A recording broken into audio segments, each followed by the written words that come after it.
We've been studying about the things that Paul was doing, and I'm pretty sure I didn't put him holding those. Okay, just because that would annoy me while I'm trying to talk. We've been studying about some of the things that Paul did during his ministry. One time, he was fixing to leave a city he had been preaching in for some time, and his last night there, they held a meeting so everyone could say goodbye, and he was preaching at this meeting. And he preached, and he preached, and he preached, and the Bible says he preached until late at night. While he was preaching, there was a young man sitting in the window.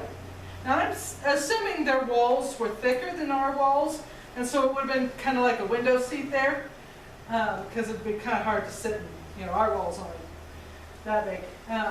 But anyway, the young man was sitting in the window, and the Bible tells us his name was Eutychus. And I don't know why we get the name of this guy, but he was sitting in the window listening to Paul preach. He fell asleep. And when he fell asleep, he fell out of the window. And they ran down, ran outside and ran down to where he had fallen. I assume they were on the second floor or something.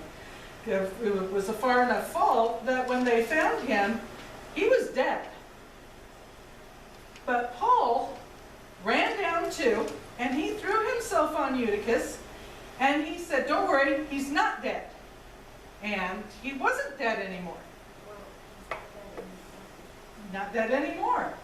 And they all went back up, and they finished their meeting, and they said goodbye to Paul, and Paul went on his way. This is kind of a fun, to me, kind of a fun story from, I'm sure it wasn't for Eutychus, but for me, it's kind of a fun story, because God, it almost looks like Paul just nonchalantly, "Oh, no, we'll bring him back to life. It's okay. It's all good." After this, Paul determined he was going to go to Jerusalem. And everywhere he went, there was prophecy that when he went to Jerusalem, he was going to have problems. But he had determined he was going to go to Jerusalem anyway.